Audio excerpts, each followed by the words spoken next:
The line between fiction and reality blurs more than we'd like to admit. When we watch horror films, we assume the terror ends when the credits roll.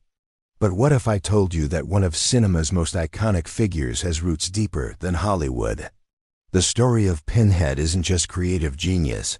It's built on whispers of something far older, far darker, and disturbingly real. In the bleak winter of 1887, a child entered the world under the worst possible circumstances. Elliot Spencer's first breath coincided with his mother's last, her body torn apart during childbirth in the English countryside. The midwife would later recount something unsettling. The infant didn't cry.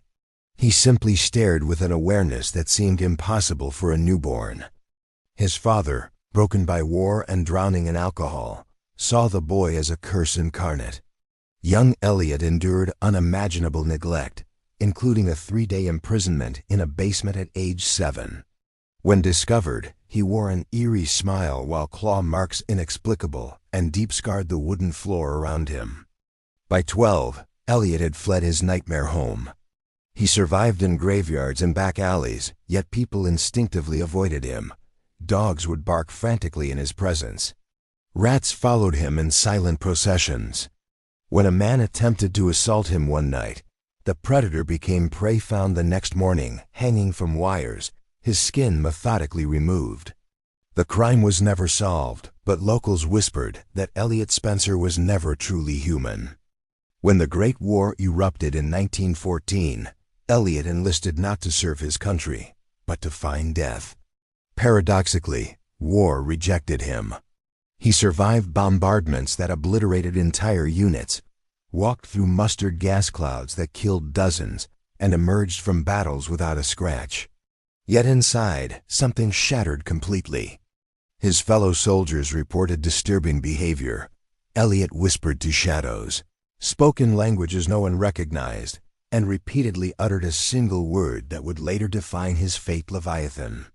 When the war ended, Elliot Spencer didn't return home. Instead, he vanished into Europe's shadows, beginning a journey that would transform him into something beyond human comprehension. Post-war Europe became Elliot's hunting ground for forbidden knowledge. He wandered through ruins, studied in secret libraries, and immersed himself in texts that civilized society had buried. His obsession centered on a singular concept, that pain and transcendence were intrinsically linked, that suffering could unlock doors to realities beyond human understanding. In a Romanian crypt, he discovered references to Leerschand, an 18th-century French artisan whose creations weren't mere curiosities, they were gateways.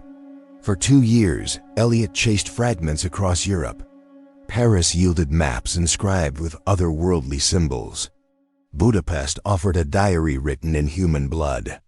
Finally, in Istanbul's shadowed markets, he found what he sought, the lament configuration, a puzzle box that moved with apparent sentience.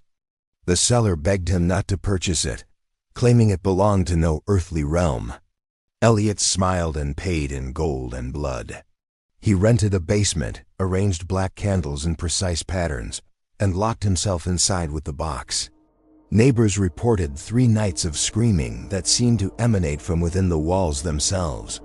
On the 4th day, silence.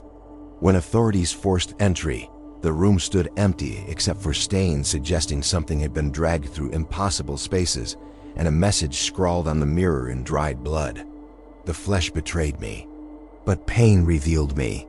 11 years passed before Elliot Spencer resurfaced, if the thing that appeared could still be called by that name. A Roman convent discovered a man at their doorstep, naked, covered in symmetrical scars, with nails driven methodically into his skull. He didn't eat, didn't sleep, but didn't die either. When a priest attempted a blessing, the figure responded in ancient Aramaic, "Blessing is pain, and paradise is the labyrinth." Within a week, every monk in the monastery had vanished without trace. Doctors, priests, and psychiatrists examined him, but nothing in their training prepared them for what they found. His wounds didn't bleed. Injuries healed instantly. His eyes never blinked.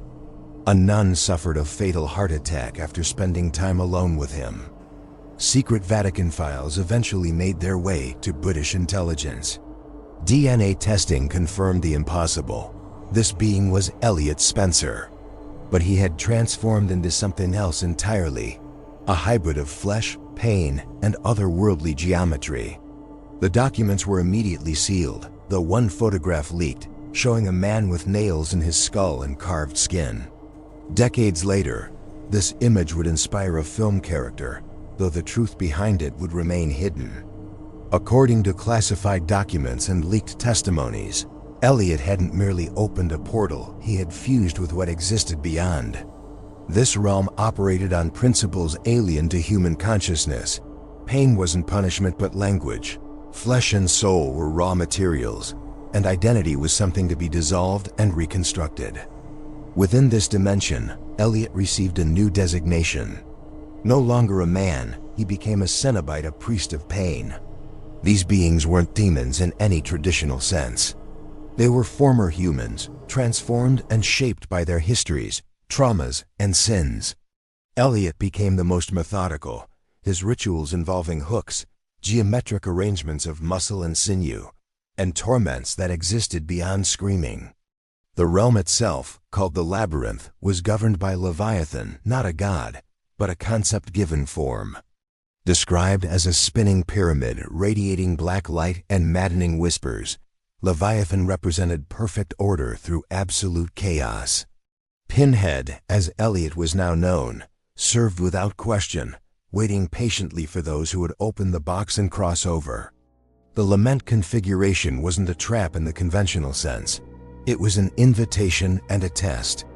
Those who solved its geometric puzzle weren't randomly selected victims. They were seekers who yearned for something beyond ordinary experience.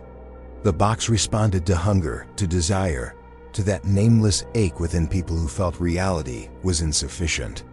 Throughout the mid-20th century, cases emerged across Europe. People vanished from locked rooms. Others were discovered alive but transformed. Their skin turned inside out or arranged in impossible geometries. Every incident shared one detail, a metallic puzzle box found nearby. In 1952, a Belgian monk escaped after opening one such box. His journal entry became legendary among those who knew. Time doesn't pass in there. It tears. The Vatican confiscated his writings, though copies circulated. He described the labyrinth as endless corridors constructed from living flesh and iron, where voices lured travelers toward waiting Cenobites. They never ran. They simply arrived, methodical and patient. And Pinhead always came first, speaking in measured tones that made bones resonate with recognition. The legend of Pinhead and the Cenobites attracted followers. In 1960, a Ukrainian cult believed they could summon and control him. 7 members entered a bunker with a replica box. None returned. They left only a tape recorder. On it, a calm British voice stated, "I wasn't summoned. I was remembered." Then came the rattle of chains and an exhalation that sounded nothing like human breath. The bunker was sealed permanently. Throughout subsequent decades, symbols associated with the box appeared in murders worldwide. A killer in Oslo arranged bodies into perfect cubes. A group in Canada drilled symmetrical patterns into their skulls. They shared a belief: the priest comes when the flesh is ripe. And always, Elliot Spencer's name echoed through their confessions. Investigators tracking these cases noticed Pinhead's body never aged or changed. Thermal imaging showed no heat signature, yet he moved, always at night.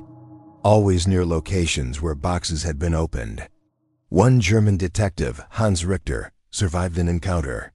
Presumed dead for 3 days, he reappeared naked, his skin cross-stitched, eyes rolled back, repeating, "He is time. He is pain. He is me." He lived 6 more hours before his head exploded without external cause.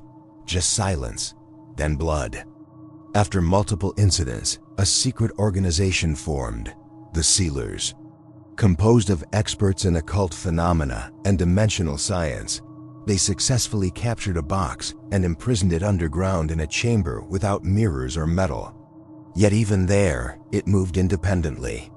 When it did, the air filled with the smell of iron and decay, evidence something on the other side remained conscious and aware.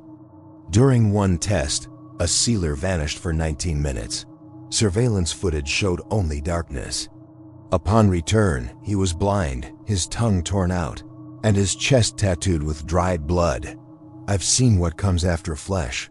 He died 2 weeks later after tearing off his own jaw, but whispered final words. Pinhead touched me gently. The Vatican eventually severed ties with the sealers, declaring the entity beyond any religious framework.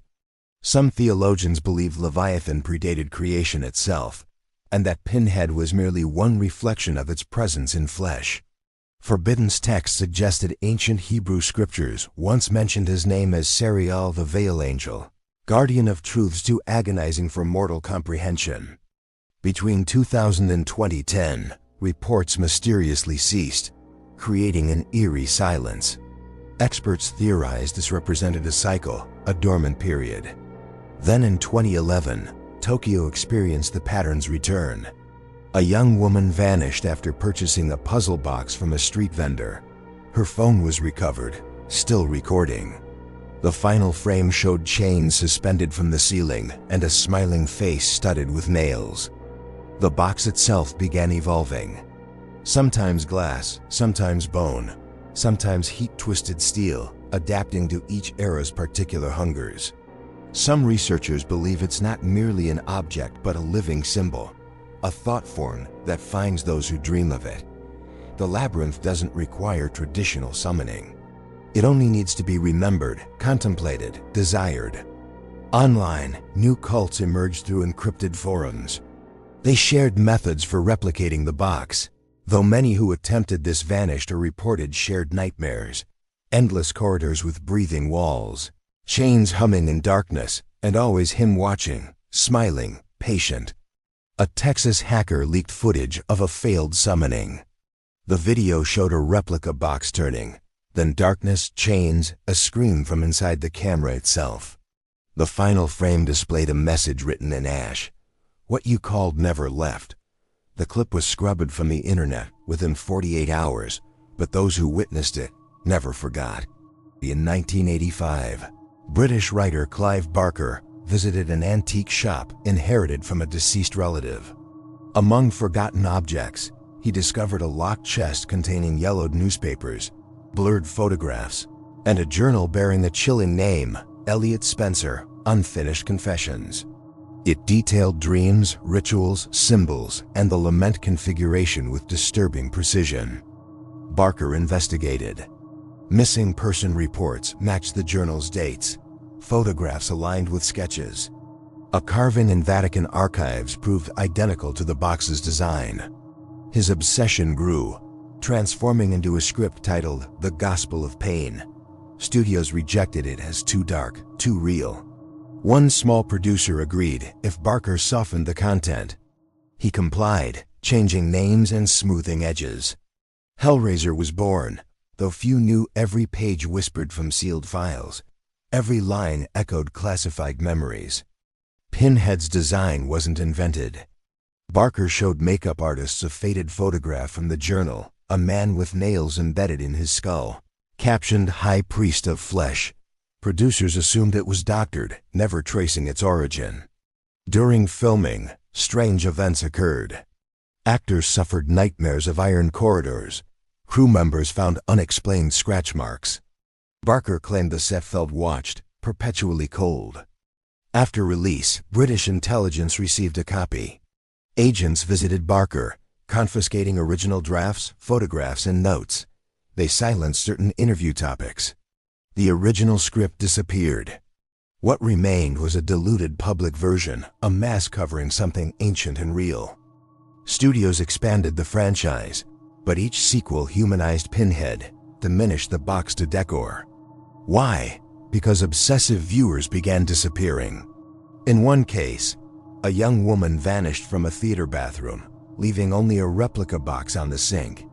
The studio leaned into marketing toys, masks, Halloween costumes. Pinhead became pop culture, but something authentic lingered beneath.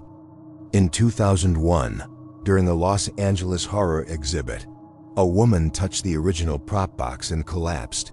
Her eyes rolled back. She spoke ancient Aramaic. Flesh betrays, pain frees. The incident was buried. Meanwhile, scholars and agents infiltrated fan conventions, monitoring drawings, theories, and symbols. Some whispered the Cenobite cult never died, it evolved, and that Pinhead agreed to become fiction because fiction travels farther than truth. Clive Barker avoids questions about the journal. In 2007, asked if Elliot Spencer was real, he smiled and replied, "Pain has always existed. I just gave it a face." Perhaps he did a face with nails, a voice of calm torment, a presence moving behind screens and words, waiting. What Hollywood presented was sanitized, a diluted reflection of something older and more real. Pinhead isn't merely a character. He's a living idea, a concept that assumes flesh when properly summoned. The more we speak his name, contemplate his nature, the closer he moves.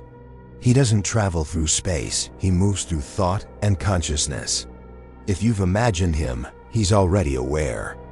The box exists in private collections, sealed vaults, and secret museums. But no lock proves eternal, and curiosity remains the ultimate key. People continue opening boxes, dreaming of labyrinths, vanishing without explanation. The promise never changes. You will open, I will show not hell, but truth. Today's experts believe the box operates on principles beyond physics. Places of collective suffering, abandoned hospitals, war zones, asylums seem to activate it. In these locations, reports increase. Shared nightmares of living flesh, metallic sounds at night, and always a figure in mirrors, watching without blinking, waiting with infinite patience. There's something fundamentally human about our relationship with pain and mystery. We're drawn to what frightens us, compelled by what we don't understand. The Pinhead legend persists because it touches something primal, the suspicion that reality contains layers we're not meant to perceive, that consciousness extends beyond flesh, that pain might indeed be a doorway rather than an ending. Elliot Spencer's journey from traumatized child to otherworldly priest of agony mirrors our own fears about transformation through suffering. Every person who's experienced profound pain wonders if it serves a purpose, if meaning hides within the hurt. The Cenobites offer a terrifying answer. Pain is language, suffering is sacrament, and flesh is merely the first material to be transcended. Whether the historical elements are literal truth or elaborate mythology almost doesn't matter. The power lies in the story's resonance, its ability to make us question, to make us feel that cold recognition when we encounter something that seems simultaneously fictional and fundamentally true. The story you've just read blurs intentional boundaries. Some elements draw from genuine historical mysteries, unexplained disappearances, and documented cases that defy conventional explanation. Others reflect decades of horror mythology, creative embellishment, and the collective imagination's power to create entities that feel real through repeated invocation. What matters isn't whether Elliot Spencer walked the earth or whether puzzle boxes truly open doorways to pain dimensions. What matters is why these stories captivate us, why we return to them, why we feel that peculiar chill reading about chains in darkness and patient, smiling figures who promise revelation through agony. Perhaps that's the real power of legends like Pinhead. They remind us that the universe might be stranger than our philosophies allow, that consciousness might extend beyond comfortable boundaries, that mysteries remain unsolved because some doors were never meant to be opened, yet we keep reaching for them anyway.